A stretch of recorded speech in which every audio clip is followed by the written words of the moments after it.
വെറും 24 മണിക്കൂറിൽ കേരളത്തെ ഞെട്ടിച്ച ട്രെയിൻ തീവയ്പ് കേസിലെ പ്രതിയെ അന്വേഷണ മികവ് തെളിയിച്ച് പിടിച്ച കണ്ണൂർ സ്ക്വാഡിന് പൊൻതൂവലായി DGPയുടെ അവാർഡ്.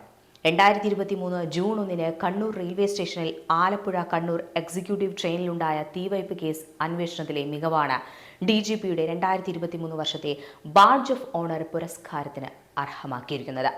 ബംഗാൾ സ്വദേശിയായ പ്രതിയെ കണ്ണൂർ ACP രത്നകുമാറിന്റെ നേതൃത്വത്തിൽ Kannur town station inspector PA Binu മോഹന്റെ നേതൃത്വത്തിലുമാണ് 24 മണിക്കൂറിനുള്ളിൽ പിടികൂടുന്നത്.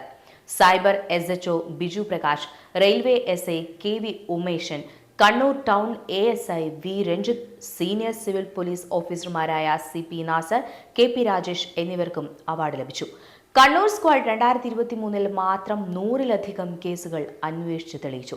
കുഴപ്പം പിടിച്ച കേസുകളുടെ എല്ലാം അന്വേഷണം ഈ സംഘത്തെ ഏൽപ്പിക്കുകയായിരുന്നു. അതുവരെ അന്വേഷിച്ചതെല്ലാം തന്ത്രപ്രമാദമായ കേസുകളായതിനാൽ തന്നെ എത്രയും പെട്ടെന്ന് കുറ്റവാളിയെ കണ്ടെത്താനുള്ള നീക്കമാണ് സംഘം നടത്തിയിരുന്നത്. 1 വർഷത്തോളം കണ്ണൂരിൽ വലിയ പ്രശ്നമായി മാറിയ മോഷ്ടാവിനെ ഒടുവിൽ ഈ സംഘം പിടികൂടി. നഗ്നനായി മോഷണം നടത്തിയിരുന്ന കോട്ടയം സ്വദേശി നാസറിനെയാണ് പിടികൂടിയത്. CCTV ദൃശ്യങ്ങൾ കേസിൽ വഴിത്തിരിവാവുകയായിരുന്നു. നാസറാണ് മോഷണം നടത്തിയതെന്ന് ഉറപ്പിച്ച സംഘം ഫോൺ നമ്പർ ശേഖരിച്ചു. ഇയാളുടെ ഭാര്യയുടെ വീട് കണ്ണൂരിലായിരുന്നു. കണ്ണൂരിലേക്ക് വരുന്ന വഴി താഴെ ചൊവ്വയിലെത്തിയപ്പോൾ ബസ്സിൽ വെച്ച് പിടികൂടുകയാണുണ്ടായത്. ചോദ്യം ചെയ്യലിൽ ഇയാൾ കോട്ടയത്തും സമാനമായ രീതിയിൽ മോഷണം നടത്തിയെന്ന് കണ്ടെത്തി. പയ്യാമ്പലത്ത് പൂട്ടിയിട്ടിരുന്ന വീട് കുത്തി തുറന്ന് സ്വർണം കവർന്ന UP സ്വദേശികളായ പ്രതികളെ 24 മണിക്കൂറിനുള്ളിൽ പിടികൂടിയത് മറ്റൊരു മികവാണ്. മോഷണം നടന്ന സ്ഥലത്ത് നിന്ന് ആകെ തെളിവായി കിട്ടിയത് ചെരുപ്പ് വാങ്ങിച്ചതിന്റെ ബില്ല് മാത്രമായിരുന്നു. ബില്ല് കണ്ണൂർ ടൗണിലെ ഒരു കടയിലേതും. കടയിലെത്തി അന്വേഷിക്കുകയും ചെരുപ്പ് വാങ്ങിയവർ അടുത്ത ലോഡ്ജിൽ താമസിക്കുന്നവരാണെന്ന് മനസ്സിലാക്കുകയും ചെയ്തു. തുടർന്ന് ഇവരെ പിടികൂടുകയായിരുന്നു.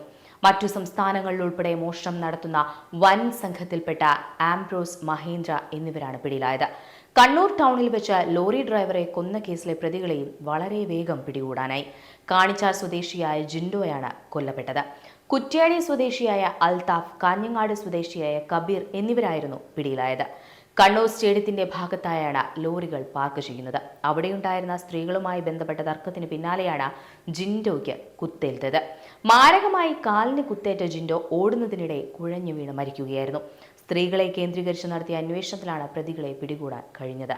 നഗരത്തിലെ പ്രമുഖ വ്യവസായിയുടെ കണ്ണിൽ മുളകുപൊടി എറിഞ്ഞ് കവർച്ച നടത്തിയതുൾപ്പെടെ നിരവധി കേസുകൾ വേറെയുമുണ്ട്.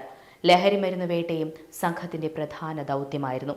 കാറിൽ കടത്തുകയായിരുന്ന 1000-ലധികം ലിറ്റർ സ്പിരിറ്റ് പിടികൂടിയതുൾപ്പെടെയുള്ള കേസുകൾ ഇവയിൽ ഉൾപ്പെടും. ബിനു മോഹന്റെ നേതൃത്വത്തിലായിരുന്നു സ്ക്വാഡ് പ്രവർത്തനം സജീവമായിരുന്നത്. പിന്നീട് പലരും സ്ഥലം മാറിപ്പോയി. എന്നാൽ ഇത്തരം കേസുകൾ വരുന്ന സമയത്ത് മേൽപ്പറഞ്ഞ ഉദ്യോഗസ്ഥർ തന്നെയായിരിക്കും സ്ക്വാഡിലേക്ക് എത്തുക. വളപട്ടണത്തെ 1 കോടി രൂപയുടെ മോഷണം, കാസർഗോഡ് 5 വയസ്സുകാരിയെ പീഡിപ്പിച്ച കേസ് തുടങ്ങിയവയും ഇതേ സംഘത്തിൽപ്പെട്ടവരാണ് അന്വേഷിച്ചിരുന്നത്. സംഘത്തിൽ എത്ര പേര് പോയാലും പുതിയ ആൾക്കാർ വന്നാലും സുപ്രധാന കേസുകളുടെ എല്ലാം പിന്നാലെ ഈ ടീം ഉണ്ടാകും.